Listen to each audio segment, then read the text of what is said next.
असं आहे की सर्वसाधारणपणे ज्या वेळेला अर्थसंकल्प सादर होतो त्यावेळेला अर्थसंकल्पामध्ये निश्चितपणे कोणकोणत्या स्वरूपाच्या तरतुदी आहेत, ह्या तरतुदी प्रत्यक्षपणे सभागृहामध्ये अर्थसंकल्प सादर होण्यापूर्वी जाहीर होत नाहीत.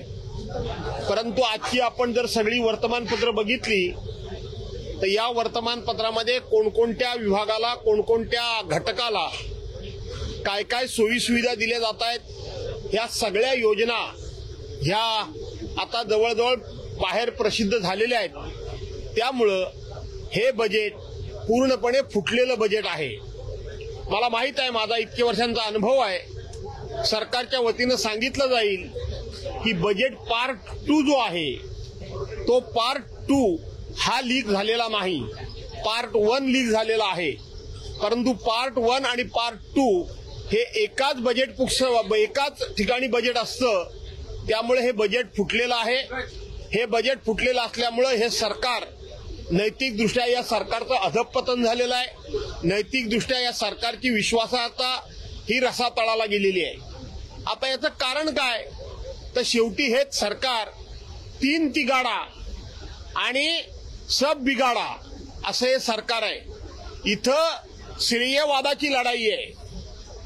राज्याचे अर्थमंत्री अजितदादा पवार हे बजेट सादर करणार आहेत आणि म्हणून त्यांना श्रेय मिळू नये म्हणून त्या बजेटमध्ये आम्ही कोणकोणत्या घटकाला काय काय सोयी सुविधा दिल्यात हे सांगून या बजेटचं श्रेय घेण्याची ही त्या ठिकाणी स्पर्धा सुरू झालेली आहे. त्यामुळं हे सरकार म्हणजे 3 तिगाडा आणि काम बिगाडा असा त्याचा अर्थ आहे.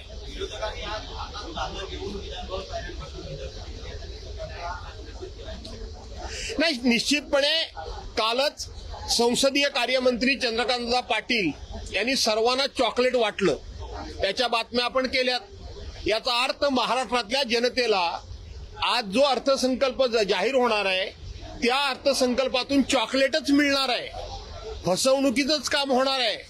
हे स्पष्टपणे त्या ठिकाणी जाहीर झालेलं आहे, हे स्पष्टपणे त्या ठिकाणी स्पष्ट झालेलं आहे. आणि त्याचाच भाग म्हणून या बजेटमधल्या तरतुदी ह्या बाहेर जाहीर करून हे चॉकलेट कोणामुळे मिळतंय हे दाखवण्याचा हा प्रयत्न आहे. परंतु चॉकलेट म्हणजे फसवणूक आहे. दादांच्या पेटाऱ्यातून, दादांच्या बजेटमधून पूर्णपणे लोकांची दिशाभूल झालेली असेल. राज्याच्या तिजोरीमध्ये पैसेच नाहीयेत. राज्यावर खूप मोठं अशा प्रकारचा कर्जाचा डोंगर उभा राहिलेला आहे. राज्याच्या सकल उत्पन्नाच्या 25% जवळजवळ राज्यावर कर्ज झालेलं आहे. अशा वेळेला फक्त आणि फक्त महाराष्ट्रामध्ये काही ठिकाणी पाऊस पडत नसला तरी दादांच्या बजेटमधून फक्त आणि फक्त खोट्या आणि दिशाभूल करणाऱ्या आश्वासनांचा पाऊस पडेल. यापेक्षा फार काही जनतेच्या पदरात पडणार नाही. धन्यवाद.